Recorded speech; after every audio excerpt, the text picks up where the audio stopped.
De origen argentino, el doctor Díaz Araujo es actualmente profesor de Historia en la Facultad de Filosofía y Letras de la Universidad Nacional de Cuyo, pero ha impartido esta cátedra y la de Política en universidades e institutos, tanto de su país natal como en el extranjero. Posee maestrías en Historia y Cultura de América Latina y en Historia de las Ideas Políticas Argentinas. Ha dirigido un sinnúmero de tesis de doctorado, exposiciones, ponencias y otras actividades relacionadas con su experiencia, y dentro de su producción científica se cuentan más de 20 libros, entre los que destacan Historia y Biblia, la arqueología del antiguo cercano oriente, la epopeya cristera, se puede criticar el criticismo, así como Maritain y la cristiandad liberal. Estos dos últimos aún en proceso. Ha colaborado con un sinnúmero de artículos periodísticos de investigación e impartido diversas conferencias desde casi 3 décadas atrás. Miembro de la Junta de Estudios Históricos de Mendoza, en Argentina, con reconocimientos internacionales por su labor. Ha sido director del Instituto de Derecho Público en la Facultad de Ciencias Jurídicas y Sociales en la Universidad de Mendoza y miembro de la Comisión Asesora del Centro Bibliográfico de la Biblioteca Central. Sus vastos conocimientos también le han permitido incursionar en la administración pública, donde ha ocupado el cargo de fiscal de la Sexta Fiscalía de Instrucción y Correccional de la Primera Circunscripción Judicial de la provincia de Mendoza, juez del Primer Juzgado Correccional de la Primera Circunscripción Judicial de la provincia de Mendoza, secretario de la Fiscalía de Cámara de la Cámara Federal de Mendoza, juez de Cámara de la Tercera Cámara en lo criminal de la Primera Circunscripción Judicial de la provincia de Mendoza y abogado auxiliar de la Asesoría de Gobierno e Inspección de Sociedades en la multicitada provincia de Mendoza, en Argentina. Invitamos al doctor Enrique Díaz Araujo a iniciar su ponencia Arqueología del Antiguo Testamento.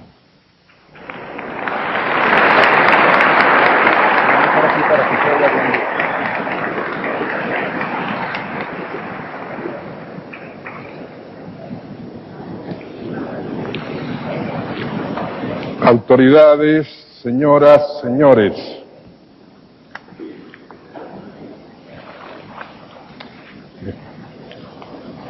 Iba a agregar exalumnos, pero he visto muy pocos. Se ve que no se quedaron conformes con mis clases del año pasado.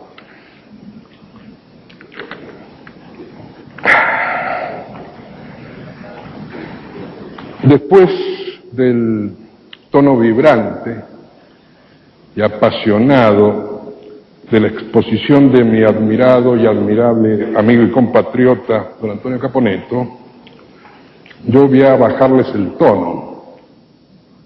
Lo mío va a ser bastante pedestre. En primer lugar, porque yo no tengo más que envidiar la capacidad oratoria de Caponetto. Y además le envidio otra cosa que no sé si ha quedado en claro. Sus publicaciones son de las 2 últimas décadas, mientras que las mías son de las 4 últimas décadas. Es decir, más del tiempo que me gusta. También lo que se aludió a la administración pública de mi provincia, ténganlo por no dicho, porque eso hoy constituye más bien un baldón que una parte del currículum. Bueno, pero ya más allá de bromas, espero que mi exposición de este mediodía contribuya a destruir las dudas que se han generado en torno a la fe. Bueno, para no terminar con las bromas, les diré que traten de no hacer preguntas. Primero, porque no las puedo responder. Y segundo, porque si no va a ser muy tarde para el almuerzo. Vamos al tema.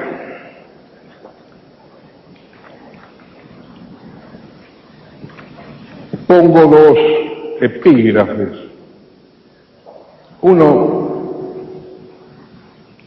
el de los Salmos, Salmos 94. 1000 años están ante tus ojos como el día de ayer que ya no existe. Y este pensamiento de Blas Pascal precisamente para engarzar con lo que terminaba Caponesto. Dios de Abraham, Dios de Isaac, Dios de Jacob, no de los filósofos ni de los científicos. Certidumbre, certidumbre. Claro que Pascal se refería a los filósofos y científicos de su tiempo, porque como vamos a ir viendo, en la modernidad ha habido una filosofía y una ciencia que lo único que ha podido generar son críticas y dudas. Trabajan con el vacío, con la espuma, pero no ha podido edificar nada. Esta, más que conferencia, charla de hoy, debiera titularse La pseudociencia que ha pretendido destruir la fe y que ha sido refutada por la ciencia.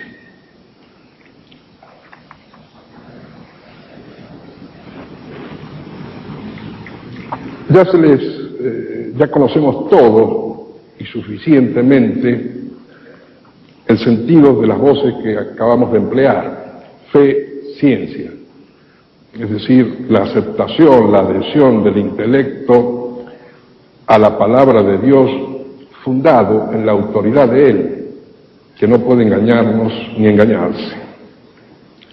Y la ciencia, la demostración empírica por pruebas naturales.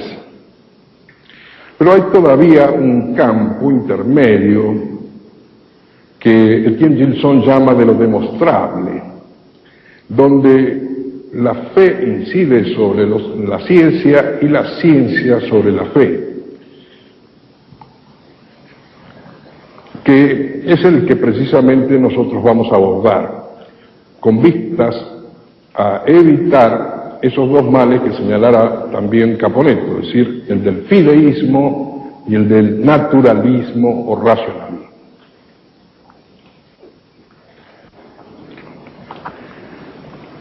Porque hasta el siglo XVI no había el problema que hoy voy a abordar. La humanidad occidental, al menos, y muchas otras que se habían ido incorporando al mundo cristiano, tenía a la Biblia como lo que significa, es decir, el libro de los libros, el libro por antonomasia. Libro que no solamente se lo consideraba histórico, sino que además la historia estaba en ese libro. Porque la fe que describía el libro era una fe metida en la historia del pueblo elegido. Pues en el siglo XVII, en que aparece ya definidamente la modernidad, se va a atacar al libro. Los ataques los ha expuesto recién Caponesto, seguramente Juan Antonio Vido los va a desarrollar mucho mejor que lo que puedo hacerlo yo. Simplemente diría que empezaron con la negación de la adecuación del sujeto del conocimiento con la cosa que se pretende conocer, con la negación de la política natural, con la negación de la naturaleza social del hombre, con el economicismo, con este cambio de cosmovisión donde se abandonaba el mundo, las cosas y el hombre que giraban en torno a Dios, es decir, la visión teocéntrica, por una visión antropocéntrica que va a devenir en antropoteísmo. Y dos notas dentro del conjunto de la cosmovisión antropocéntrica eran el evolucionismo y el progresismo cultural.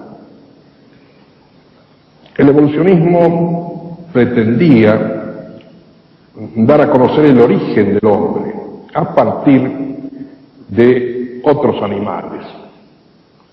Y todo ello en una secuela incesante de avance. Por eso se conectaba el evolucionismo con el progresismo. Es decir, la humanidad camina hacia el progreso indefinido. Ya entrando derechamente en nuestro tema, yo diría que esta actitud progresista se manifestó en un esquema histórico del orden referido al plano de las religiones. Se creía que primero estaba un salvajismo fetichista o animista. En segundo momento, esto evolucionaba a una barbarie politeísta.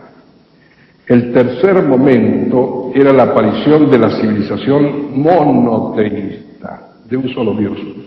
Y el cuarto, el que se viviría desde el siglo XVII en adelante, el estadio científico racional del agnosticismo, es decir, que ya pone en duda, en crítica a la religión. Pero no contentos con todo esto, como les anuncié, fueron derechamente contra el libro. Primero, en el plano historiográfico puro, en 1887, Ernesto Renan lanzó en forma organizada, sistemática, la noción de la imposibilidad de los sucesos que la Biblia cuenta. Imposibilidad que iba unido al carácter de inverosímil, es decir, es imposible por inverosímil. Y es inverosímil porque describe hechos sobrenaturales, cuando nuestra experiencia sensible se detiene en lo natural. Luego, como se negaba lo sobrenatural, había que ir a esta calificación de inverosímil y luego imposible. También eso implicaba negar la intervención divina en la historia humana, que es de lo que trataba la Biblia. Y no se la reemplazaba con un ateísmo liso y llano, sino con ese deísmo que introdujo Voltaire en el mundo de la modernidad, donde de un primer motor inmóvil, que podía ser un Dios creador, este se apartaba de su creación y dejaba a los científicos para que se encargaran de la conducción del mundo. Es decir, es el Dios de las personas sensatas, diría Voltaire. Esta crítica, bastante elemental, fue reforzada por la alta crítica literaria. Esta tendencia o escuela germana se concretó en una serie de trabajos de Julius Wellhausen, que se publicaron, editaron hasta 1914. En síntesis, la alta crítica sostiene que la Biblia no era histórica, ni tenía originalidad en sus relatos, porque estos obedecían a un paralelismo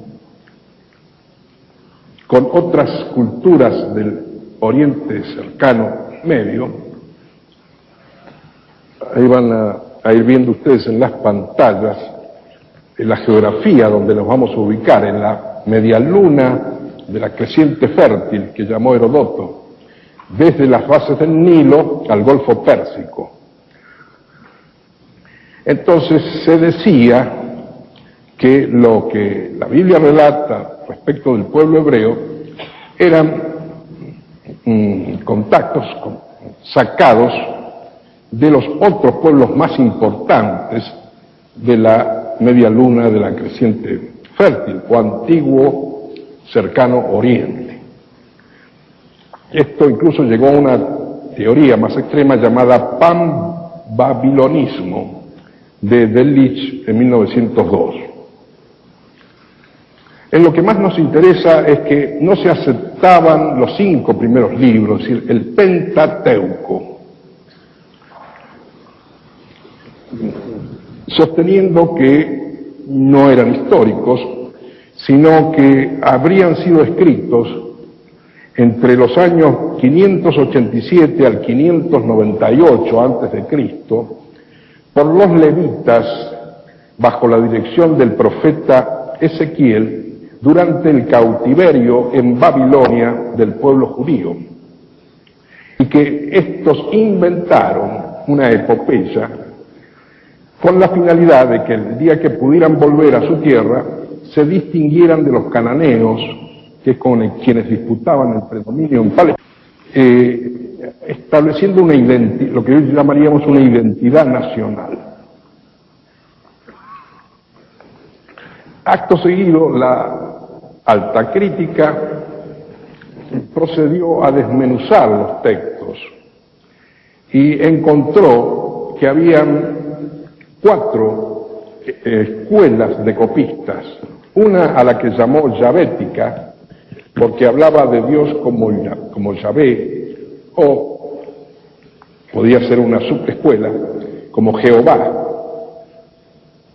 La segunda, la de Elohim, la tercera, la sacerdotal, y la cuarta, la del Deuteronomio. Esta es la posición inicial de la escuela, porque después dentro de cada escuela se han ido creando subtendencias, subescuelas. Pero bien entendido que todo corresponde a estos levitas que estaban allí en Babilonia cautivos. Respecto de los paralelismos, se anotaban como principales, es decir, se habían copiado los levitas de las costumbres, mitos, leyendas de Babilonia, donde estaban precisamente. Y estos son los mitos mesopotámicos. Y también, por su anterior estadía, de los mitos cananeos. Decía Belhausen y lo suyo, fíjense que Yahvé no es sino el mismo Dios de los cananeos, Baal, que es nombrado en la Biblia de 2 maneras, Baal Berit, Señor de la Alianza, y Baal Zebú, Señor de las Moscas. Pero es el mismo que Yahvé, sino que Ezequiel, para distinguirse de los cananeos, los separa y los opone. Baal, Dios de los cananeos, Yahvé de los hebreos. Bien, esto es de un modo muy sintético, claro, que les he presentado el panorama de la pseudociencia. Porque todo esto, tanto la negación de Renan como las tareas de los lingüistas germanos, no se apoyaba en ninguna experiencia. Sobre todo ellos habían descuidado, para su mal, una ciencia auxiliar de la historia, que es la arqueología, el estudio de los monumentos antiguos. En verdad, cuando ellos dijeron sus teorías, la arqueología recién empezaba y todavía no molestaba en exceso a sus construcciones. Pero la arqueología, con su azadón, ha ido golpeando y golpeando sobre la teoría negatoria de la Biblia hasta pulverizarla. Y de eso es lo que nos vamos a ocupar hoy.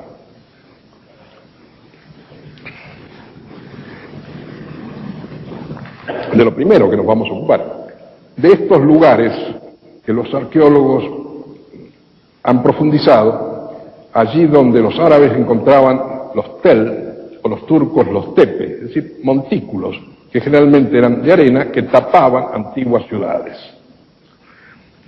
Una serie de arqueólogos del Medio Oriente han adquirido enorme fama y renombre universal en esa tarea. El primero, el padre de la arqueología del Medio Oriente, Flinders Petrie, con la Palestine Exploration Fund. Después, la Escuela Bíblica de Jerusalén, con los padres Lagrange y Devaux, la Escuela Norteamericana de Jerusalén con Starkey, la Escuela Oriental Norteamericana con Halbray, la Escuela Alemana con Koldewey y Jordan, la Escuela Francesa con André Parrot, Y luego una serie de importantes arqueólogos como White, Ricciotti, Pritchard, Schaeffer, Chiera, Kramer, Marston, Langdon, Garstam, Woolley, Contenot, Rosny, Kenyo y Knott. Y varios más, pero estos son los nombres más acreditados. Y entonces, siguiendo el método que no está en los libros de estos arqueólogos, sino que a mí me parece más adecuado, que es ver si realmente lo bíblico empieza en el 587. Entonces me parece que lo mejor es primero ver si la Biblia, que habla de los reyes de Israel y de Judá, es decir, de la división anterior al cautiverio, entre dos reinos que se separó el pueblo hebreo, si esos datos, que ya no serían de los levitas, han encontrado confirmación en los hallazgos arqueológicos. Siguiente. Nos ubicamos siempre en este mundo, que ahí lo van a ver ustedes más ampliado, del pueblo de los dos ríos, es decir, del pueblo mesopotámico, que tiene tres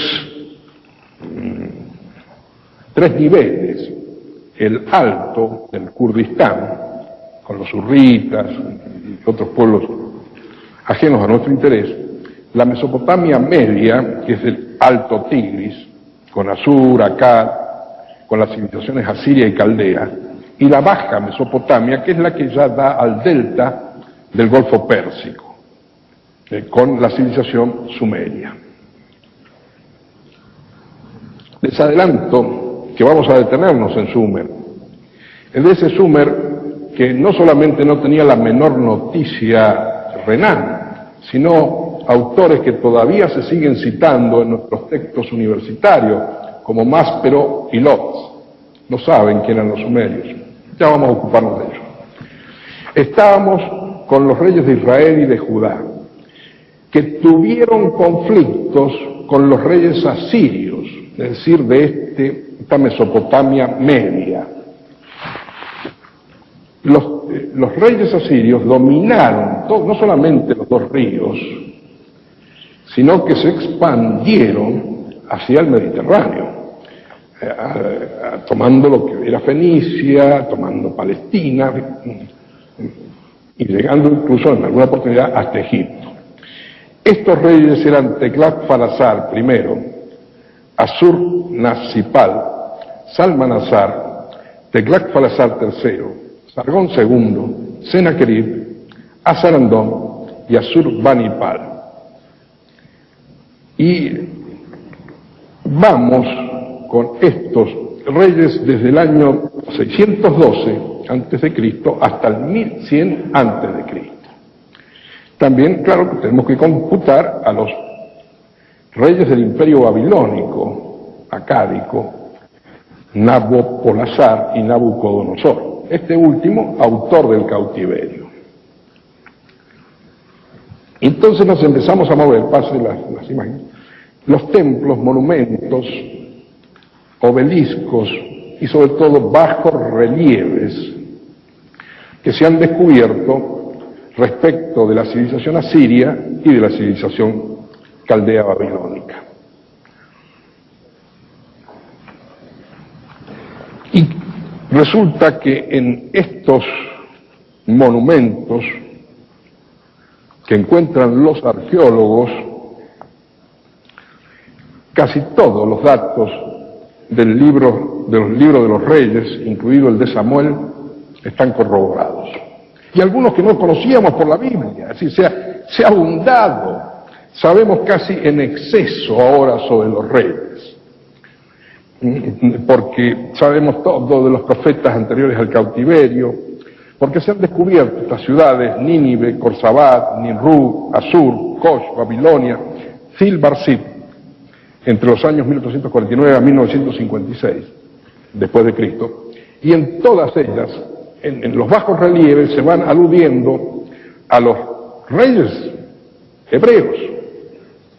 Así que, para hacerlo rápido, les podría decir que con lo que está a la vista en el mundo de Asur, es decir, de Asiria, y que casi todo ha ido a parar al Museo de Londres, ya no hay necesidad de fe, esto ya es ciencia, porque uno presta adhesión a lo que no puede probar, pero esto está probado. Entonces, en lugar del 587 nos vamos al 1100, ya dejamos atrás a los levitas y a Ezequiel. Pero no solamente se comprueba la verdad histórica de los reyes de Israel y de Judá por los documentos babilónicos, sino que hay otros documentos concomitantes que demuestran, es decir, prueban doblemente. Así el papiro de la isla de Elefantina, el papiro Bilburg, de origen egipcio, la batalla de Carquemis, la cisterna del Siloé que se ha hallado en Palestina, correspondiente al año 721, la acción sobre los reyes Ezequías y Manasés del año 720, la acción sobre el rey Menahem, siempre estamos hablando de la acción de los asirios sobre ellos, del año 744, la acción sobre los reyes Jehú y Acab, 858. Sobre el rey Jehú hay un magnífico bajorrelieve, del que no da cuenta la Biblia, pero ha existido. Es decir, acá hay prueba en abundancia.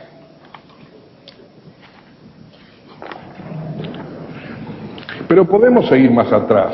Seguimos con el asadón, dándole no solamente en el tel, sino también en la cabeza de estos duros de mente y duros de corazón, que se negaron a reconocer la Biblia, la historicidad de la Biblia. Desde el período más antiguo de los jueces y caudillos del pueblo unido de Israel, es decir, de sus luchas con los cananeos. Pues acá han aparecido tres grandes, inmensos archivos que todavía se están descifrando a pesar de que ya se llevan medio siglo de trabajar en ellos, porque son inmensas la cantidad de documentos cuneiformes, es decir, tablillas de barro cocido, operadas con una cuña y luego puestas al fuego, que eran el idioma de los babilonios y que se conservaban en archivos, a veces en archivos de ellos, pero también ellos tenían correspondencia con los otros grandes pueblos de la creciente, de la luna, media luna de la creciente fértil. Y entonces estos tres grandes archivos son el de El Amarna, egipcio, próximo a la ciudad de Memphis, que es del año 1370 a.C., el de Bogaspoy, de los hititas. Pero ese pueblo no existía, lo único que hablaban de los hititas era la Biblia, pero ¿quién le cree a la Biblia? Ahora no hay más remedio que creerle, porque estamos con el archivo de los hititas, conocemos la historia de los hititas de cabo a rabo. Y el tercero, que es el abrumador, el archivo de Ungarit o Rash Shamra, del año 1500, el archivo fenicio de los cultos sincretistas, de las correspondencias, donde hay de todo, y sobre todo, lo primero que nos va a interesar a nosotros, que en los documentos que hablan de los hebreos, siempre se habla del Yahvé. Así que, del año 587, fíjense, ¡bum!, nos hemos ido al 1500, con este señor Yahvé. Bueno, ahí también, por ahí siga, van a ver los restos de las famosas caballerizas de Salomón en Megido, como sus correspondientes de los dominios de Saba, de la reina de Saba, así, la historia del rey Salomón perfectamente documentada. Y la historia de los otros jueces y caudillos, sobre todo por estas ostracas, unas piezas cerámicas muy duras que se han podido conservar, que se han hallado en Samaria. Mucho más podríamos decir esto, pero pasemos rápido. Vamos más atrás, vamos a la conquista de Josué. Josué es el niño mimado de los arqueólogos, el predilecto de los arqueólogos. Dios lo ha bendecido para que cada acto de él lo encuentre algún arqueólogo. Está en primer lugar la estela o Masebat de Mesha. Creo que está ahí la imagen, póngala. Del rey de Moab, es decir, de los moabitas que pelean con los israelitas por el territorio de Palestina. Y allí en esta estela que está en el Museo de Londres aparece Yahvé. Después en las ciudades palestinas de Geser, Hazor, Jericó, en lo que nos vamos a detener enseguida, Siquem, Betzán, Biblos, Debir, Ahab, Tirsa, Ai, Gabeón y Laquish. Detengámonos un minuto nada más en Jericó y en Laquish. Laquish, llamado por los árabes el Duwail,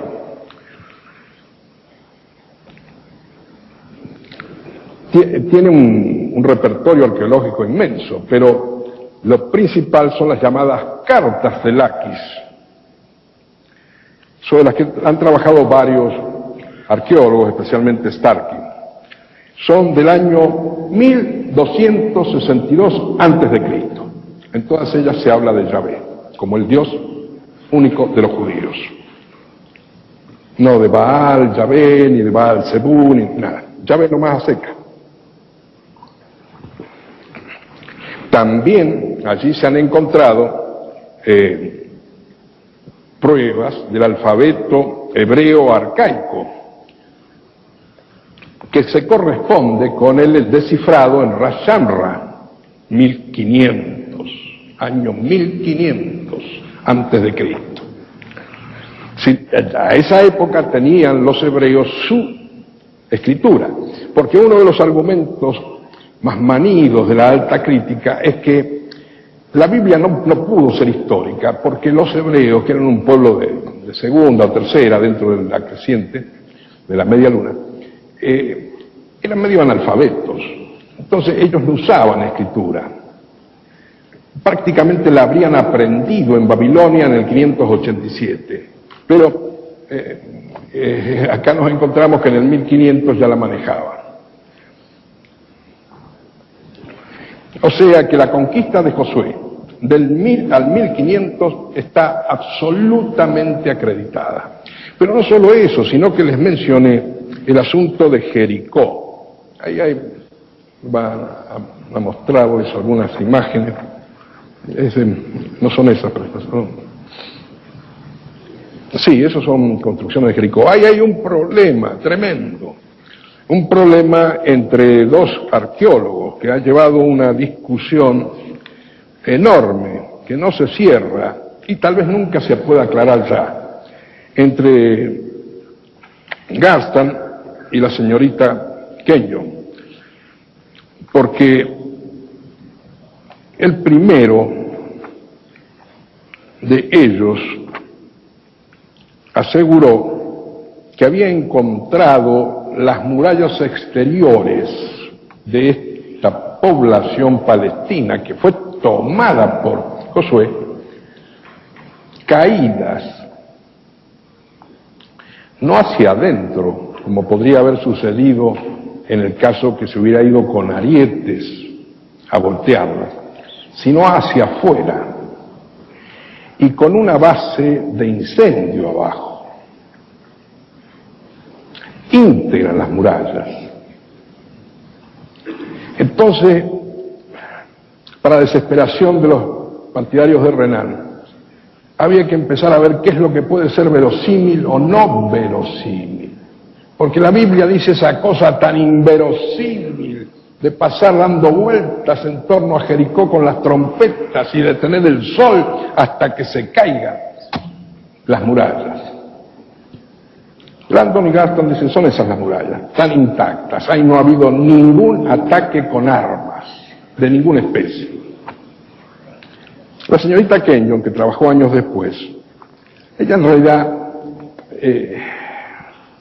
que es meritoria por otras cuestiones, acá hizo lo que a veces hacen los policías con los lugares del delito, del crimen, se metió a caminarlo con su gente.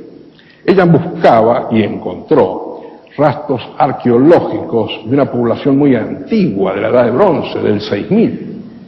Pero claro, al excavar más hacia abajo, la ciudad palestina del tiempo de Josué quedó totalmente alterada. Y ella discutió con los arqueólogos anteriores diciendo que esas murallas en realidad no habían caído como decían los otros. Hoy no se puede establecer ya por nadie si habían caído así o asá. Pero el solo hecho de que científicos que no estaban guiados por ningún motivo religioso, más les diría, no eran personas creyentes, casi ninguno de ellos, hayan podido discutir sobre la posibilidad de que las murallas de Jericó hayan caído hacia afuera, ya nos va dando una idea de cómo son los parámetros de lo posible y lo imposible.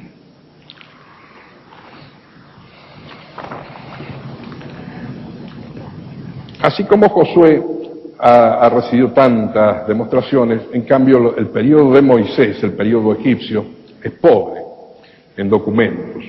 Lo principal está por allí en Serabit, o sea, Dofka, que es un santuario de la diosa Hathor en el Sinaí, donde era una fundición de metales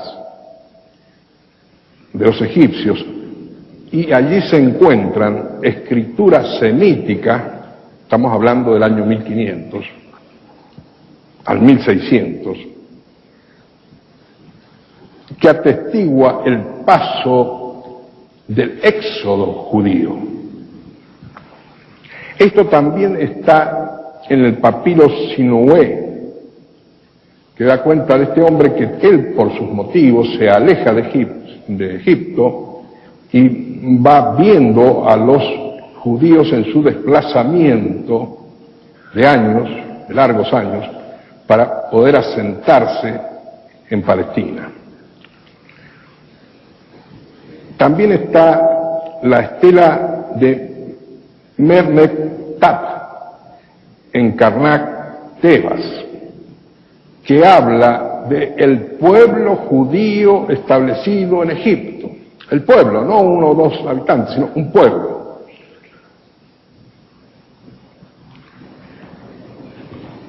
Uno podría decir, bueno, hasta ahí, hasta el año 1700 aproximadamente, se han ido como agotando las investigaciones arqueológicas. No, señores y señoras, al revés. Estábamos en los comienzos. Ahora nos esperaba lo bueno. Ahora, cuando entráramos en el tiempo de los patriarcas, en el tiempo de Abraham, el padre de los creyentes. Porque vamos a encontrar, en primer lugar, el Código de Hammurabi, del año 1728, que contiene una legislación muy análoga, muy similar a la que va a ir dando Abraham. Vamos a dar con el pozo de Siquem, con Betel, con Berseba, con rastros en Jerusalén, de aquel Jerusalén, Salem de Abraham, con el valle del Sidín, donde están en ese tiempo, claro, Sodoma y Gomorra, porque es este paso previo de Abraham en su peregrinaje, cuando todavía no han sido destruidas estas ciudades y no han sido desbordadas por el Mar Muerto. Y vamos a encontrar los archivos de Nuzzi y Mari, correspondiente a los años 1400 al 2180. Y en ellos nueva multitud de tablas cuneiformes, entre otras una del año 2300, que nos habla de que Teraj, salió con su familia de Ur para desplazarse hacia Harán. Eso es exactamente lo que nos había dicho la Biblia, que Terach llevaba a Abraham, a su nieto Lot, etcétera, con toda la familia, Sarai, y se iban de Ur de los Caldeos hacia Harán. Pues ese dato increíble, inverosímil, está ahora en una tablilla cuneiforme. ¿Creen ustedes que hemos llegado al final? No, estamos en el comienzo.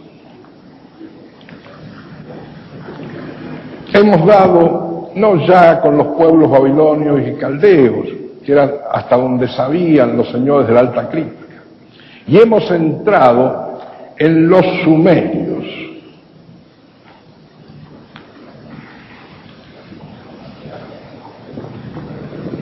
En Nínive, la primera de las ciudades que se descubrió, se encuentran las 7 tablas de la creación. Es un mito sumerio, el mito de Adapa y el mito de Gilgamesh.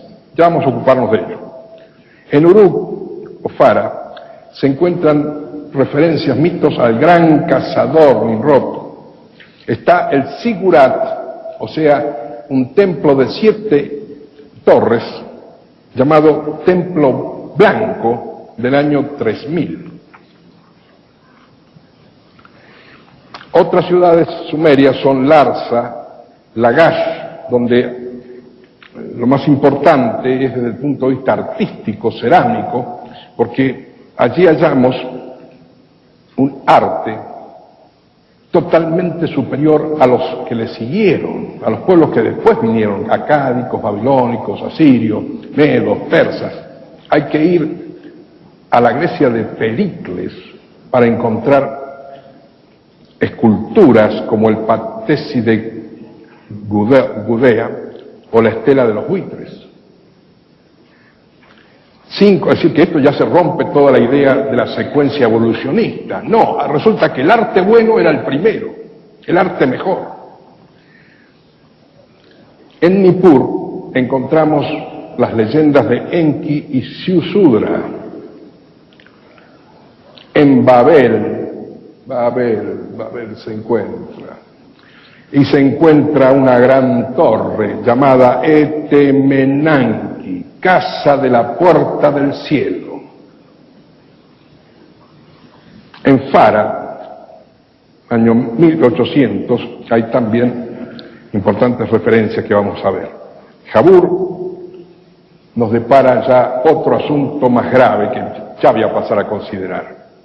Los presumerios, porque estamos ahora en el año 4000 antes de Cristo. Vamos a considerar Ur y Kish, el periodo que se llama Kish-Chendesnar, del 3000 al 3300. Y lo voy a hacer con el relato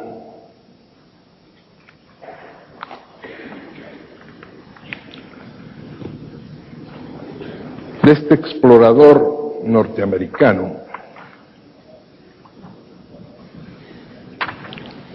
Charles Leonard Woolley, que todos ustedes pueden encontrarlo porque se editó en castellano acá en México, en los breviarios del Fondo de Cultura Económica. El libro se llama Ur, la ciudad de los caldeos. Esto, desde luego, es un error que, bueno, son los que a veces tienen la historia y no hay forma ya de remediarlo. Ur de los caldeos, no, es Ur de los sumerios. Los caldeos no sabían ya de Ur.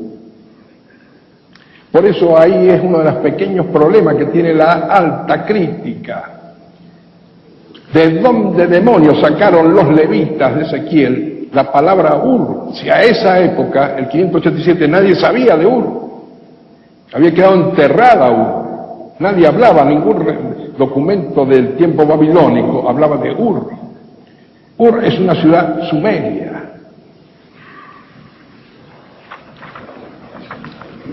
Quien la encontró fue esta empresa arqueológica norteamericana en un montículo que se llama Del Al-Muqayyar, montículo del alquitrán, en 1929. Y desde ahí, en los años siguientes, se ha ido trabajando mucho. Se ha encontrado el Ur del que habla la Biblia, el Ur de Abraham. Ya con eso ustedes dirían, bueno, ya nos damos por contentos. Woolley no se dio por contento, era un hombre empecinado. Se le ocurrió ir más y más abajo, total como le pagaban, dele y dele. Entonces, dice en su libro, se dio más profundidad a los pozos y de pronto cambió el carácter del terreno. En lugar de los restos de objetos de alfarería estratificados y de los materiales de desecho, nos encontramos con arcilla perfectamente limpia y uniforme, cuya contextura indicaba que había sido depositada allí por el agua. Los trabajadores afirmaron que habíamos llegado al fondo de todo, a los sedimentos fluviales de que estaba formado el delta original. Le voy a pedir que vaya a los últimos dos, señorita. No, eso es Mejido. A los últimos, los que dejamos para el último. Avance un poquito más. Los últimos. A ver. Hay que decir, ese me gusta. Ese es un corte y el otro, esos dos, claro, de Ur, de lo que está hablando Woolley. Le decía la primera idea que serían sedimentos del delta, porque esta ciudad está próxima al desemboque del Tigris, es decir, que está casi sobre el Golfo Pérsico. Entonces, ya sea por aluviones de los ríos o por entradas del Golfo, bueno, podría haber sido así. Pero ya les digo, este Woolley es un terco. Se le ocurrió, como los van a ver allí en los dos esquemas, comparar las alturas de los ríos, del Golfo y de este sedimento arcilloso. No dan las cuentas. Dice, me sentí inclinado a darle la razón, pero enseguida me di cuenta de que nos encontrábamos demasiado alto. El sedimento arcilloso está mucho más arriba que los niveles de los ríos del Golfo Pérsico. No era concebible que la isla sobre la cual se había edificado la primera población se encontrara a un nivel tan alto respecto de lo que debió haber sido el nivel del pantano. Y después de determinar las medidas hice que los obreros reanudasen el trabajo. La tarea de profundizar el hoyo. La arcilla limpia continuó igual, hasta alcanzar un espesor de unos 2,5 metros. Ahí en Ur. Digamos que hoy se considera el conjunto de las 40.000 millas cuadradas de 3 metros de espesor.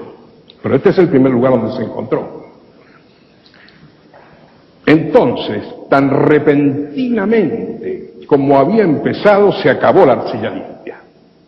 Y de nuevo nos encontramos con capas de residuos mezclados con utensilios de piedra, trozos de pedernal, de cual se labraban las herramientas y objetos de alfarería. Pero aquí hubo un cambio notable.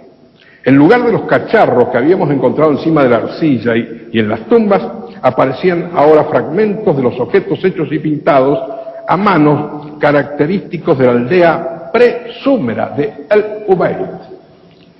Y por otra parte, los numerosos utensilios de pedernal que evidentemente fueron fabricados en el lugar eran semejantes a los de El Ubaid, contribuyendo esto también a diferenciar este trato de todos los estratos superiores, en los que raramente se encontraron pedernales. El gran lecho de arcilla marcaba, pues, si no había sido la causa, una interrupción en la continuidad de la historia. Fíjense si hay algún acontecimiento más inverosímil, más imposible que el diluvio universal. Continuemos leyendo. El lecho de arcilla depositado por las aguas sobre la pendiente del montículo solo podía ser el resultado de una inundación. Ningún otro agente podía explicar esto. En la Baja Mesopotamia las inundaciones son frecuentes, pero ningún crecimiento ordinario de los ríos había dejado tras sí este volumen semejante de este banco de arcilla. Casi 3 metros de sedimento significan una profundidad de agua muy grande y la inundación que los depositó debió ser de una magnitud sin paralelos en la historia local. Que así fue, lo demuestra el hecho que el Banco de Arcilla marca una interrupción claramente definida en la continuidad de la cultura local. Sobre él falta toda una civilización que existió anteriormente y que al parecer fue sumergida en las aguas. Tomando en consideración todos los hechos, este es un hombre que se maneja con los hechos, un empirista, no hay forma de sacarlo que formule alguna teoría. Tomando en consideración todos los hechos que acaba de narrar, no cabe duda de que la inundación de cuya existencia habíamos encontrado las únicas pruebas posibles correspondía al diluvio de la historia y de las leyendas húmedas, el diluvio en que está basada la leyenda de Noé. Este diluvio no fue universal, sino un desastre local restringido al valle del Tigris y del Éufrates, que afectó una superficie, esta es la idea de él, ¿no? Después se ha extendido, 650 kilómetros de largo por 150 kilómetros de ancho. Pero fue de una profundidad suficiente para sumergir todas las aldeas esparcidas sobre la llanura del delta. Cuando las aguas del diluvio descendieron, el fértil delta fue una vez más una tierra virtualmente vacía, lista para ser colonizada por cualquiera que quisiera apoderarse de ella. Atraída por su fertilidad, una nueva ola de migrantes tomó posesión de la herencia. Vinieron con una serie de nuevos descubrimientos, los del norte, entre ellos la rueda, es decir, la raza súmera. O sea, que los súmeros ahora son desplazados por los, no hay otra forma de llamarlos, presúmeros. Es decir, los pueblos que vivían antes de allí, antes de ese diluvio local de 40.000 millas cuadradas. Porque no solamente lo señaló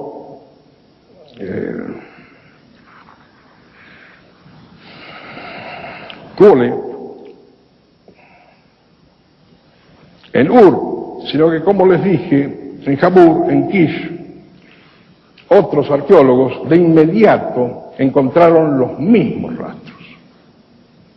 Entonces apareció ante la historia esta civilización antediluviana, de un diluvio que acabó con la humanidad de la Mesopotamia. No se puede sostener que sea un diluvio universal. Se puede sostener que corresponde a los periodos interglaciares. Se puede hacer hipótesis de que las glaciaciones habrían empujado desde Armenia, desde Anatolia, grandes masas sobre estas tierras más bajas de la Mesopotamia.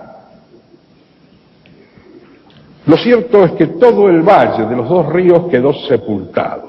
Y eso hay que hablarlo, hay que nombrarlo de alguna manera.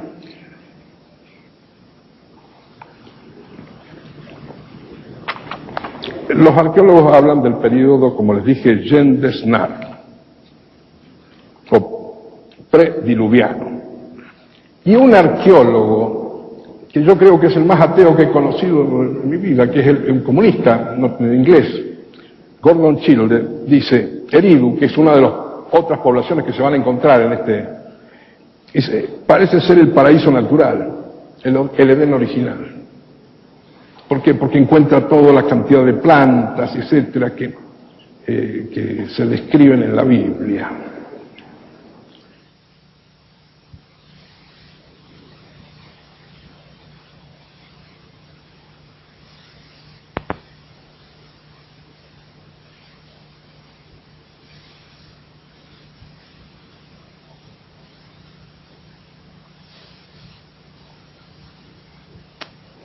La alta escuela agnóstica, atea, discutía en la Biblia la historicidad y la originalidad.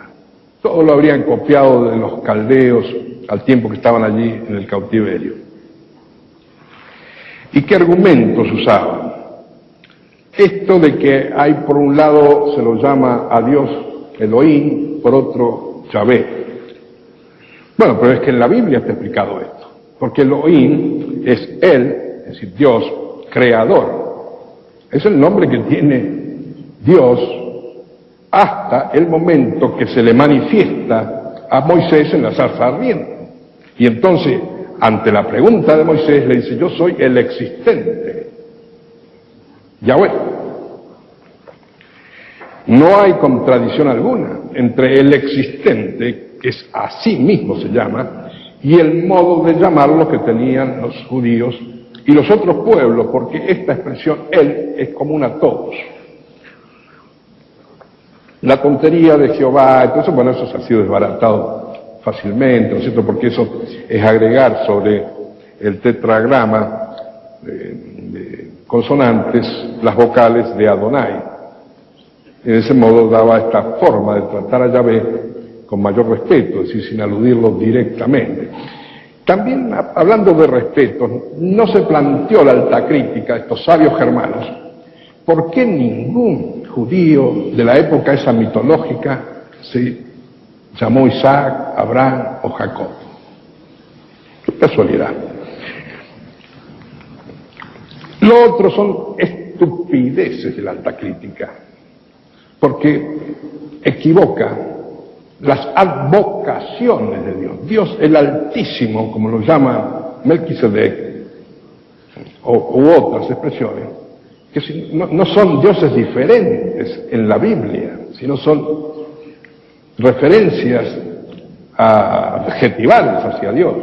Con que hubieran visto lo que pasaba con la Virgen María, ¿no es cierto?, que nadie puede creer que la de Loreto sea distinto de la Merced, o la de Guadalupe a la de Luján, se hubieran dado cuenta que estaban trabajando sobre una estupidez.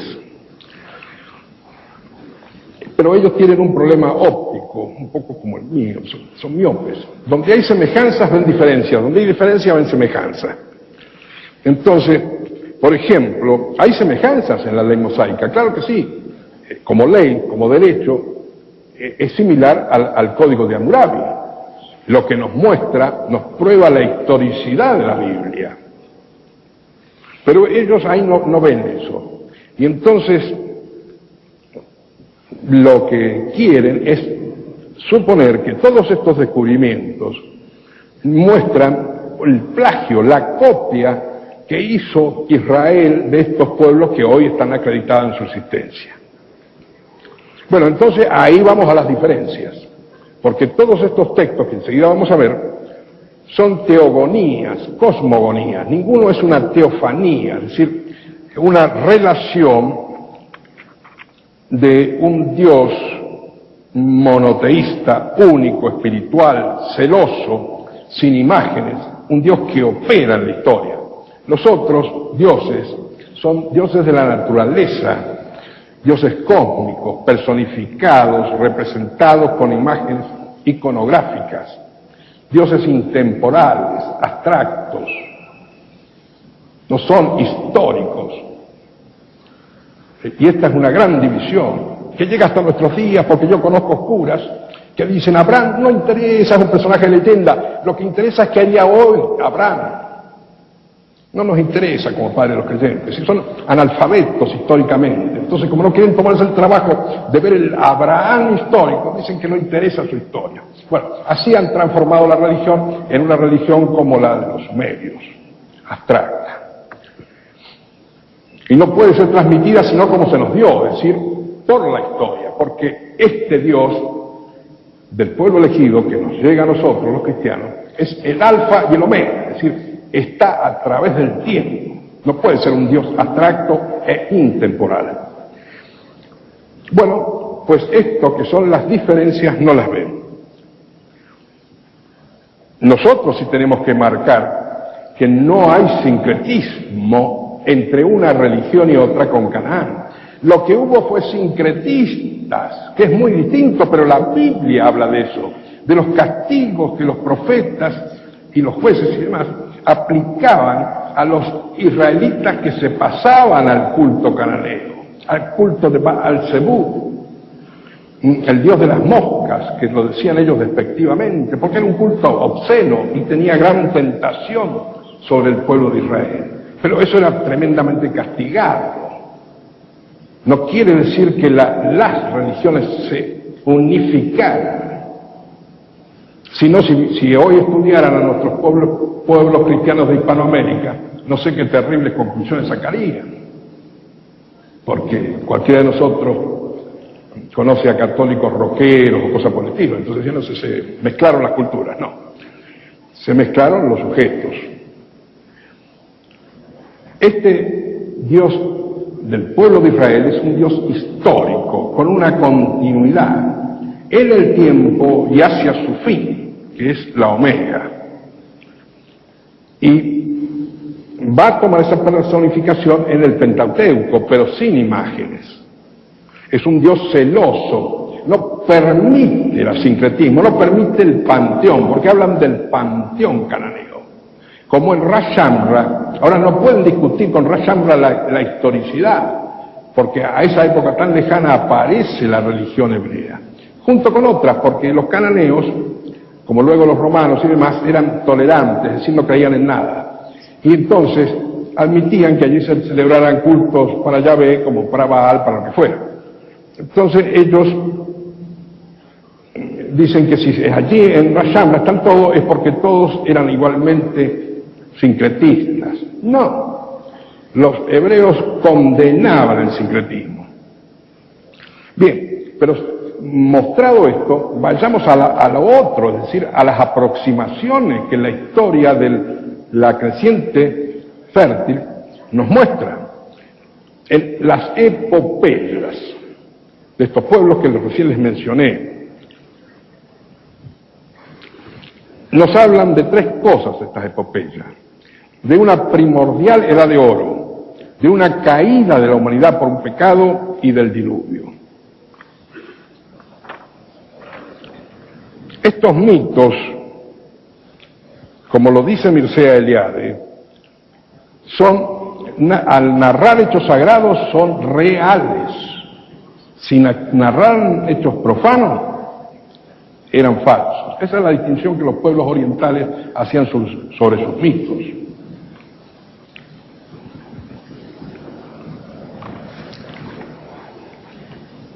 Nos encontramos primero con el poema de la creación, Himno a Marduk. En él se cuenta que sobre un caos inicial, Dios crea la luz, crea el firmamento, divide las aguas, pone las luminarias de los altos, crea al hombre y descansa el sábado. Este Dios primero es Enlil, el alfarero, porque modela al hombre con la arcilla. Otro asunto tremendo, tremendo, mi querido público. Yo lo he oído en mi parroquia en Mendoza, un pobre cura italiano. ¿Cómo va a hacerlo con el barro, Dios? Claro, porque él lo hubiera dicho, fiat, hágase. Pero Dios no consultó con este cura y lo hizo como a él se le dio la real gana, con el barro de la tierra. Y este otro pueblo está relatando lo mismo con el barro de la tierra, el alfarero. El mito de Adapa, allí se muestra la tentación hecha por esta serpiente, que en las historias del arte, por ejemplo, la Suma Artis de Pilluan, están las representaciones, son sobrecogedoras, ¿no es cierto?, porque son las primeras representaciones que uno ve del demonio. Y esta serpiente le dice al hombre que le cambia la sabiduría por la inmortalidad, comiendo de un fruto. Y el mito de Gilgamesh, que es el más famoso, seguramente muchos de ustedes tienen noticias de él. Pero a veces las noticias llegan distorsionadas. Gilgamesh son 4 versiones sumerias caldeas. La primera es caldea, es de un sacerdote caldeo, Beroso, del año 275 después de Cristo, donde el personaje se llama Sisutros. La segunda la encontraron los arqueólogos y la descifró en el año 1872 George Smith.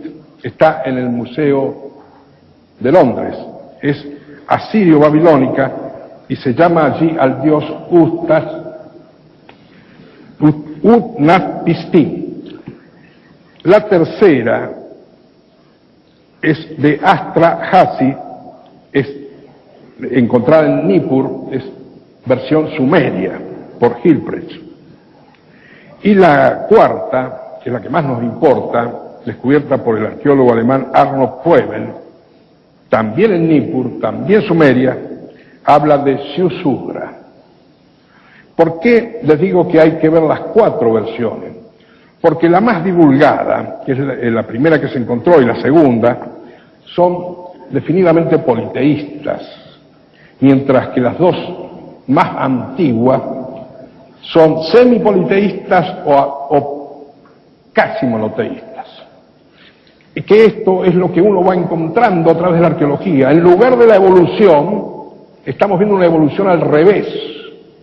De un monoteísmo primordial se van degenerando los pueblos hacia un politeísmo. Y el único que lo va a mantener, pero por revelación divina, es el pueblo hebreo. Bueno, leamos la epopeya de Gigalmés tal como está en su tabla más famosa, la de Utnapishtim. Les leo paralelamente, primero Gigalmés, luego Génesis. Hombre de Surupac, hijo de Ubaratú, y Dios dijo a Noé: demuele la casa tuya y construye con ella un navío. Hazte un arca de madera resinosa. Traslada las riquezas, busca la vida, desecha los bienes, salva la vida, introduce todo germen de vida en el interior de un navío. Y de todo viviente, de toda carne, 2 de cada uno, introducirás en el arca. El navío que debes construir, sus medidas serán bien tomadas. Y esta es la medida de cómo lo harás. Al quinto día tracé la estructura, su superficie era de un ikud, 3.500 metros cuadrados, altas de 10 gar, 60 metros o 120 codos, eran sus bordas. Correspondiendo a 10 gar estaba la cúpula del techado. Tracé la estructura anterior, lo dibujé, lo recubrí con 6 planos, repartí su largo 7 veces, en su interior repartí 9 veces, planté en medio cuadernas contra las aguas, 6 sar, 3.600 de betum, kilos, vertí en el horno. 3 sar de asfalto dentro y preparé lo necesario. Esa es la versión de Gigalmés. La Biblia la conocen ustedes. 300 codos, o sea, será el largo del arca, 50 codos su ancho y 30 codos su altura, con una superficie de 4.200 metros cuadrados. Un sotechado harás al arca de un codo de alto y la puerta del arca le pondrás al costado. De 3 pisos en inferior, el segundo y el tercero la harás. En celdillas harás el arca. La calafatearás por dentro y por fuera con betún. Y preparé lo necesario, sigue Gigalmés, y tomarás toda clase de alimento. Gigalmés: todo lo que tenía lo cargué, germen de vida introduje en el navío, toda mi familia y pariente, bestias del campo, animales del campo, artesanos, a todo introduje. Entré en el navío y cerré la puerta. Biblia: entró Noé y sus hijos y su mujer y las mujeres de sus hijos con él en el arca, antes de que las aguas del diluvio, y animales que son puros y no son puros, pájaros y todo lo que se arrastra por el suelo, de 2 en 2 fueron puestos por Noé en el arca, y Yahvé le cerró la puerta por afuera. Gigalmés: de los fundamentos del cielo alzóse una nube negra. Biblia: en este día irrumpieron todas las fuentes del gran Teón. Gigalmés: soltó Ninurta el dique y comenzó a correr. Biblia: y los diques del cielo se abrieron.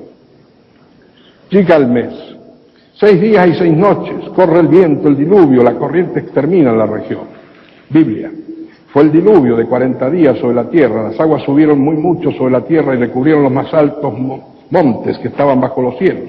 15 codos más arriba subieron las aguas y recubrieron los montes.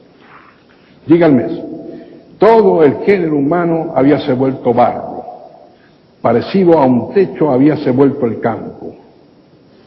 Abrí la ventana y la luz cayó sobre mi mejilla. Biblia: fue exterminado todo suero sobre la faz de la tierra, desde el hombre hasta las bestias, y los reptiles y los pájaros del cielo fueron exterminados de la tierra. Abrió la ventana entonces Noé del arca. Gigalmés: sobre el monte Nisip abordó el navío. Bueno, Noé sobre el arca, posó el arca sobre el monte Ararat. Llega el mes. Cuando llegó el séptimo día hice salir una paloma, la dejé ir. La paloma fuese y retornó. No habiendo hallado lugar para posarse, volvió de vuelta. Hice salir una golondrina, la dejé ir. La golondrina fuese y retornó. No habiendo hallado lugar para posarse, volvió de vuelta. Hice salir un cuervo, lo dejé ir. Y el cuervo fuese, vio el secarse de las aguas, comió, bañóse en los charcos, graznó y no retornó. Hice salir entonces a los 4 vientos, ofrecí un sacrificio, preparé una oblación en la cumbre de la montaña, y los dioses olieron el buen olor. Dice la Biblia, al término de 40 días Noé abrió la ventana del arca que había hecho y envió al cuervo que iba y volvía hasta donde se extendían las aguas sobre la tierra, y envió tras él a la paloma para ver si habían bajado las aguas sobre la superficie de la tierra, pero la paloma no halló donde posarse y volvió a Noé en el arca porque aún estaban las aguas en la superficie de la tierra. Y esperó otros 7 días y envió de nuevo a la paloma. Y la paloma volvió al atardecer y he aquí que en la boca había un ramo de olivo. Y Noé comprendió que se habían secado las aguas sobre la tierra. Y esperó todavía otros 7 días y envió a la paloma, que no volvió más a él. Salió Noé con sus hijos, su mujer y las mujeres de sus hijos, todas las bestias, todos los reptiles, todos los pájaros, todos los que se deslizan sobre la tierra, según sus especies. Salieron del arca y construyó Noé un altar a Yahvé y ofreció holocausto sobre el altar y Yahvé olió el suave olor. Como ven, la vinculación es absoluta, casi en las palabras. ¿Dónde está la diferencia? En Yahvé, que es el Dios único, celoso, monoteísta, espiritual, histórico, mientras que en el poema de Gilgamesh ya está presente este semipoliteísmo, una versión antropomórfica. La leyenda de Enki, Emerkar y el señor de Aratta. Allí se habla del jardín del Edén, de Lamec, que habría sido el introductor de la poligamia, que desató un aluvión de pecado que es el que va a desembocar en el diluvio.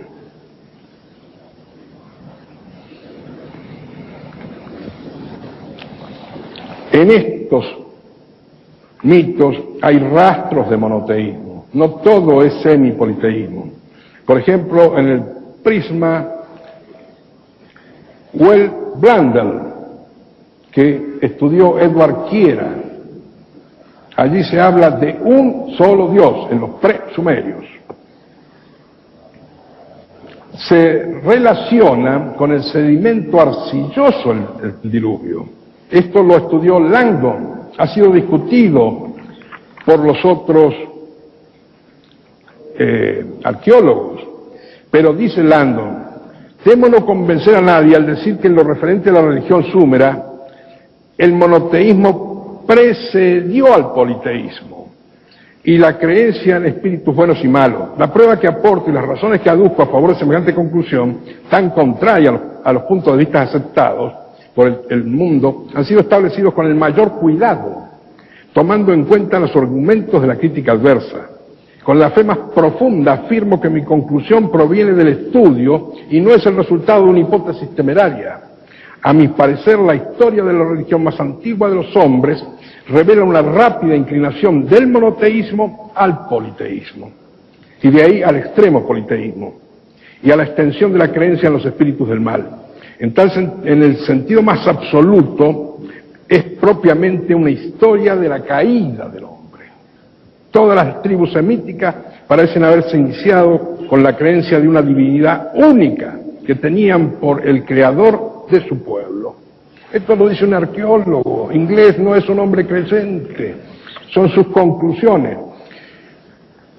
Las discute Samuel Noah Kramer, pero él a su vez nos aporta algo interesante, una distinción entre la religión pública de los súmeros y presúmeros y la religión privada o familiar, es decir, lo que se llama la religiosidad. También estos arqueólogos nos han contribuido a aclarar acá también el problema de las advocaciones, porque se decía que eran definidamente politeístas porque hablaban de An, Enlil, An. Pues no. An es de Uruk, Enlil es de Nippur y An es de los otros pueblos súmeros. Es decir, son siempre el Dios del cielo, el Padre de los dioses, que no aparece simultáneamente, sino sucesivamente en estos pueblos. Am es Dios supremo, y este es el que preside esta cuestión diluvial. En Bogasquay, en los hititas, allá en Anatolia, hay las mismas referencias. Pero lo que nos importa, porque en definitiva vamos a eso, es que la tradición bíblica es más antigua, es más perfecta, más clara. Pero no es única, sino que está en ese contexto de otras tradiciones similares. En el poema de Job que trae Kramer,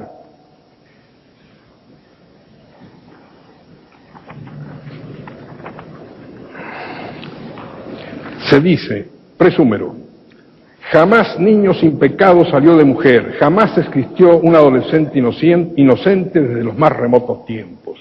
¿A qué está aludiendo este poema presumerio? Al pecado original. También se documentan ello en el poder creador de la palabra. El hombre, los primeros hombres nombran a las cosas. En la presencia de Dios modelador con arcilla.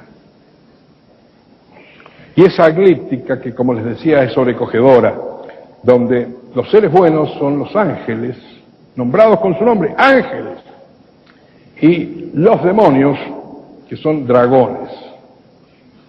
Proto-sumerio, el arte más importante encontrado hasta ahora, proto-sumerios. Se ha dado vuelta todo. Se nos ha dado vuelta, pobre Renan, pobre Bellhausen, ellos que confiaban tanto en las ciencias naturales. Las ciencias naturales han aplastado, deshecho la alta crítica. Por eso, los que quieren persistir hoy en eso, como sucede con muchos teólogos y exégetas libres, si de algo que se tienen que cuidar es de nunca estudiar la historia, nunca saber nada de arqueología, para poder trabajar ahí con los textos, los discursos, como dicen ahora. Este es un discurso, es el otro. De los 4 iniciales, Elohim, Yahvé, sacerdotal y autónomo van por 144. Pueden llegar a 144.000. Pero eso con la realidad no tiene nada que ver, son juegos malabares de ellos. Bien, vamos a las conclusiones, porque ya es muy tarde. La fe no necesita de esto. La fe es la adhesión a la autoridad de la palabra de Dios. No se prueba la fe, si se prueba deja de serlo. Pero sirve al creyente, sirve porque confirma la fe. Sobre todo, nos quita este plano de incertidumbres, de dudas, en que han sido especialistas los modernos, los progresistas. Ellos que no tienen creencia en nada, porque ni siquiera son ateos propiamente dichos, son agnósticos. Entonces, se dedican a sembrar dudas. Bueno, pues lo que les ha vuelto con el asadón por la cabeza es la certidumbre. Dios de Abraham, de Jacob y de Isaac, Dios de nuestros padres, certidumbre, certidumbre. Y entonces, con esta certidumbre, hemos comprobado 2 cosas que ya los hombres europeos del siglo XVI, los americanos, sabían. Que la Biblia es histórica. Primero. Segundo, que el que quiera conocer realmente la historia tiene que ir a la Biblia. Y que la Biblia relata una revelación única, pura de la revelación cósmica primordial. Entonces, ahora sí que podemos repetir con el salmista: 1000 años han estado ante nuestros ojos como el día de ayer que ya no existe. Nada más.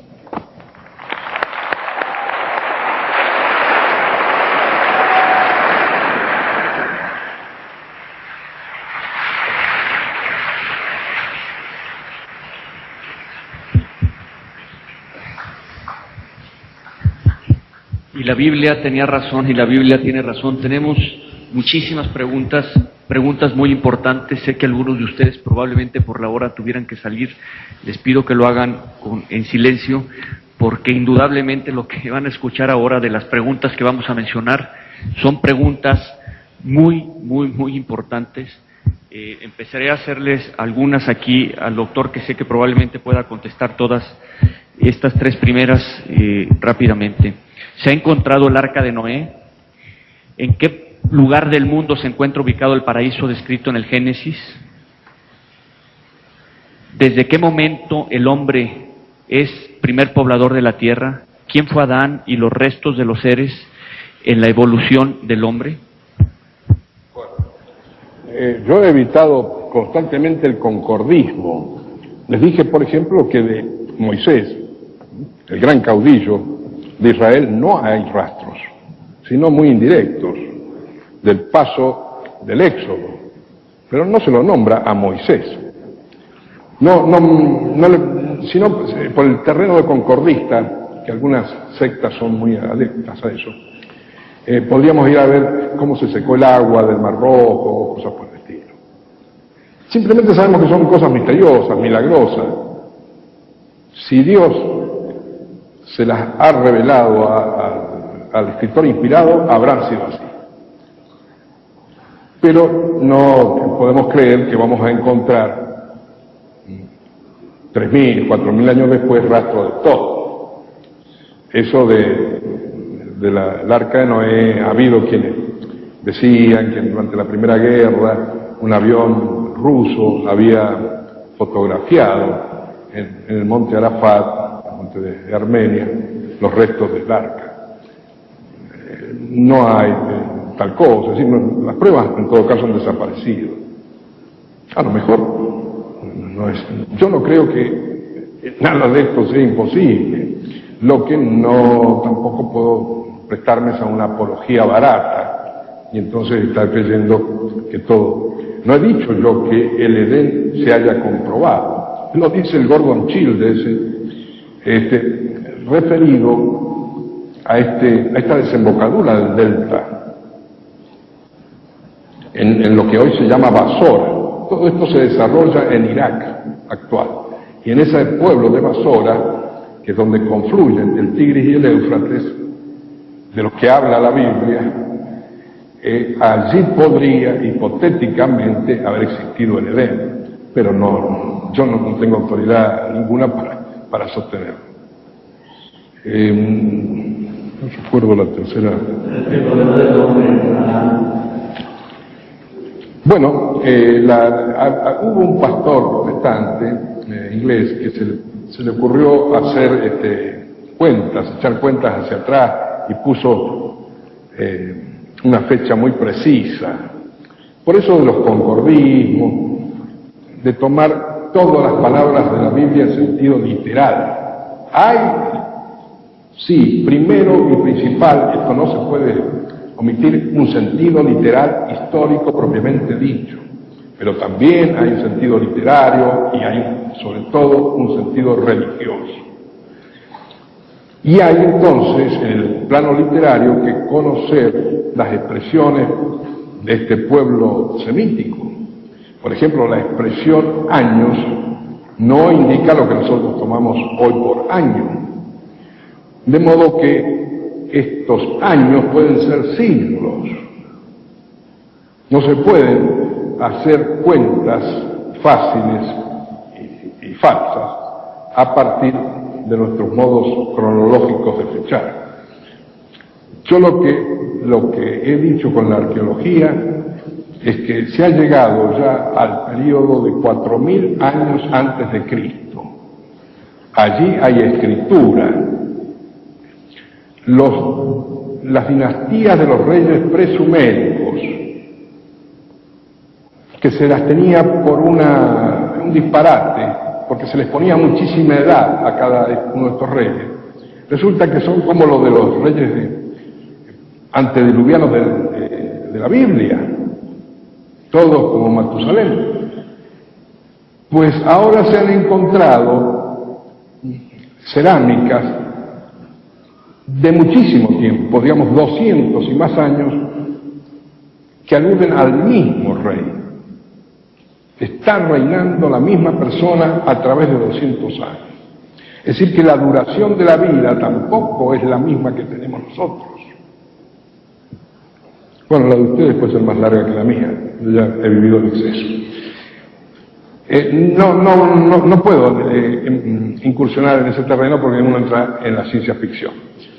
Digamos que la arqueología infiere que el comienzo de la civilización está alrededor de 4.000 años antes de Cristo. ¿Hay algún descubrimiento arqueológico sobre el paso por el mar en el éxodo hacia la tierra prometida? No. ¿Qué es lo que puede quedar en el agua? Yo, a los que están acá de alumnos, yo les recordé, ¿cierto? Hay 3 cosas que no dejan ningún rastro. El ave en el cielo, el pez en el agua y el profesor en el aula. Si el diluvio no fue universal, ¿cómo se explica la referencia al diluvio en otras culturas muy distintas y distintas a las culturas de los pueblos bíblicos? No escuché bien. Si el diluvio no fue universal, ¿cómo se explica las referencias al diluvio en otras culturas muy distintas y distintas a los culturas? Sí, efectivamente, hasta en los ONAS de acá, del sur de América, en Chile y Argentina, hay referencias al diluvio, en todos los pueblos, en Australia, en todo. Lo que no podemos ahora hablar es de cronologías.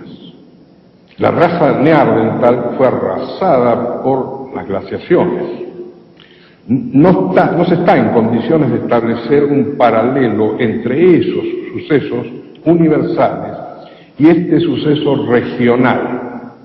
Lo que los arqueólogos nos dicen es que en las 40.000 millas de la Mesopotamia todo desapareció, todo rastro de civilización. Viendo las pruebas de que los dinosaurios existieron en la Tierra, ¿por qué la Biblia no hace referencia a esta parte de la historia y cómo acabó esta forma de vida siendo que Dios la creó? Bueno, eso ya de la prehistoria, ¿no es cierto? Yo estoy hablando de la historia, ¿sí? Desde que tenemos escritura. De la prehistoria son restos fósiles sobre los que se trabaja, con el carbono 14 y otras cosas. Ha habido mucho fraude en eso, mucha imaginación, tanto que se ha desbordado y ahora tenemos la ciencia ficción. Y los chicos norteamericanos están con los dinosaurios. Esperamos que los mexicanos no. Se dice que existen otros libros o cartas de la Biblia que no han sido encontrados. ¿Es cierto esto? ¿Existe algún dato? Sí, usted sabe que en Qumran, en las cuevas estas de los esenios, cerca de Jerusalén, hay libros que no han sido reconocidos como libros propiamente dichos. ¿Sí? En el caso para nosotros, de los católicos, está la definición del Concilio de Trento, que estableció los libros seguros. Pero eso no implica que estos otros libros que fueran descartados como históricos, seguros, no contengan verdades. No se hizo una condena de esos libros. No se los tuvo por seguros.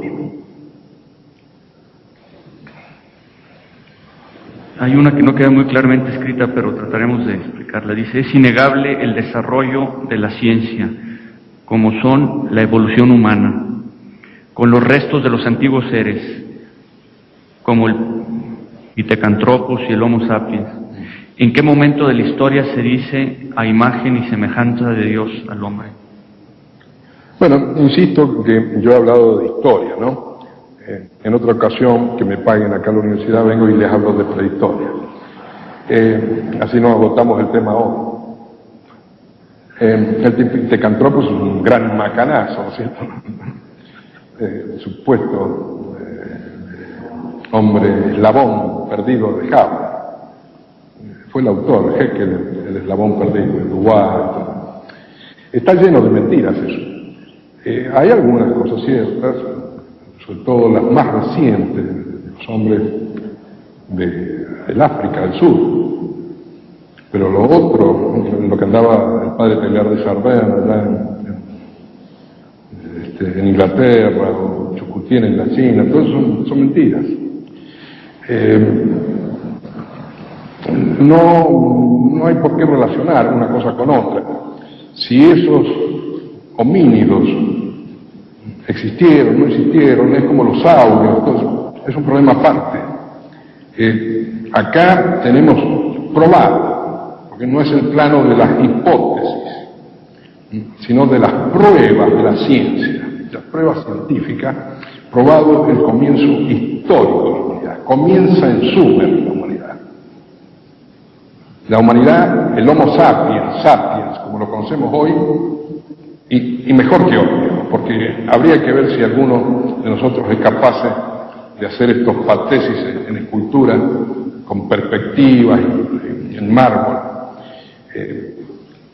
Esos hombres tenían las mismas capacidades, los mismos dones que nosotros, etc. Nadie lo ha puesto en duda. Es decir, que hasta donde va la historia son hombres. Después lo otro, más que nada va a quedar en manos de Hollywood.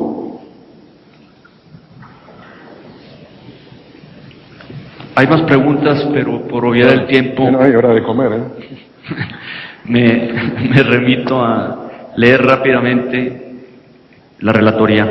La modernidad ha generado una pseudociencia que ha pretendido destruir la fe y ha sido refutada por la ciencia. Hay un campo en que la fe incide sobre la ciencia y la ciencia sobre la fe, en el que nos vamos a mover. Hasta el siglo XVI la Biblia era aceptada como historia. La modernidad ataca la validez histórica de la Biblia. En 1887, Renan lanza la idea de la inverosimilitud de los acontecimientos narrados en la Biblia, pretendiendo negar la intervención divina en la historia humana. La crítica literaria realizada por la escuela germana sostiene que la Biblia no era histórica ni tenía originalidad en sus relatos, pues eran tradiciones sacadas de los otros pueblos del cercano Medio Oriente. El Pentateuco era rechazado por ser inventado, entre comillas, por los levitas para establecer una identidad nacional cuando estaban cautivos en Babilonia.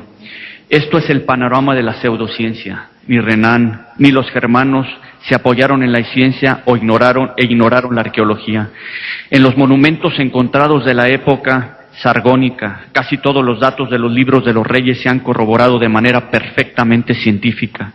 En los tres grandes archivos encontrados, un egipcio 1370 a.C., otro de los hititas y otro de los fenicios en 1500 a.C., en todos ellos se habla de Israel y de Yahvé. Uno de los argumentos más usados contra la historicidad de la Biblia es que los israelitas eran analfabetas, pero se ha demostrado que en el año 1500 ya existía el alfabeto hebreo. Las conquistas de Josué y la historia de Jericó están documentadas arqueológicamente. Aun cuando no se puede saber con exactitud la causa del derrumbamiento de las murallas de Jericó, los restos encontrados hacen suponer que cayeron hacia afuera, lo cual es algo inexplicable si no se toma como verdadero el relato bíblico. El periodo egipcio es pobre en documentos, pero se ha encontrado escritura simétrica que testifica el éxodo judío. Las tejas de Tebas hablan del pueblo judío establecido en Egipto en el año 1700 a.C. De los tiempos de los patriarcas tenemos el código de Hammurabi con antigüedad que se remota más allá del 1700 y se han encontrado muchos otros sitios y archivos con información entre los años 2180 y 1400 a.C. y tablas cuneiformes del año 2300 a.C. En las excavaciones realizadas por los arqueólogos norteamericanos a partir de 1929 se llegó hasta un gran hecho que marca una interrupción en la continuidad de la historia. La presencia de este lecho solo puede ser explicada por una gran inundación, el diluvio. Respecto a la originalidad de los relatos bíblicos, se confirma por el análisis de los mitos sumerios. La alta crítica equivoca las advocaciones de Dios confundiéndolas con distintos dioses. Es falso que las religiones de esta época se hayan unificado, no hubo sincretismo, sino sincretistas que, como lo señala la Biblia, eran duramente castigados. En lugar de la evolución se observa una evolución al revés. No fue primero el politeísmo, sino el monoteísmo que fue conservado por el pueblo judío, como lo demuestra el poema de Gilgamesh. Conclusiones: la fe no necesita de la demostración para que ésta sirve, pero ésta sirve al creyente porque confirma la fe. La arqueología nos ha dado certidumbre de que la Biblia es historia, de que la Biblia relata una revelación pura, de que la Biblia tenía razón. Lamentablemente, existen muchas personas interesadas en que lo contrario se conozca y es lo que se divulga. Y con todas estas pruebas extraordinarias, Dios ha suscitado grandes hombres científicos que con su tenacidad y conocimiento han encontrado para todos nosotros estas verdades que confirman nuestra fe. Y con todo eso, lamentablemente, Hay pueblos como el pueblo judío que siguen cegados a la verdad y que habiendo sido ellos los primeros recipientes de la revelación, fueron los primeros en traicionar a Cristo. Y esta falta de aceptación, hasta hoy en nuestros días, emulada por algunas otras personas, tiende al mundo en la enorme confusión en la que hoy vivimos. Nos vemos a las 5 de la tarde, no se pierdan la conferencia de don Baltasar Sosa Chávez, que indudablemente despertará en ustedes grandes reflexiones y moverá sus corazones. Gracias, doctor, por su erudición y por su exhaustivo conocimiento. El doctor es profesor, al igual que el Antonio Caponetto, de nuestro diplomado, maestría y doctorado en filosofía en la universidad, y créanme ustedes que persigue hasta el último detalle las cosas que afirma en sus textos, en sus libros y en su cátedra. Le vamos a entregar al doctor un reconocimiento.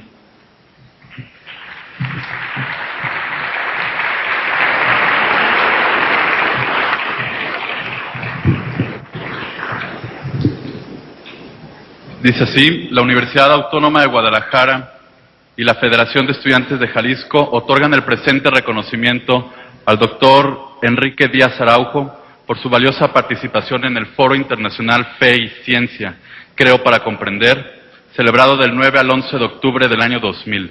Guadalajara, Jalisco, México, Ciencia y Libertad. Firma nuestro rector, licenciado Antonio Leaño Álvarez del Castillo, y un servidor, Enrique Asensio Gómez, presidente de la Federación de Estudiantes de Jalisco. Gracias.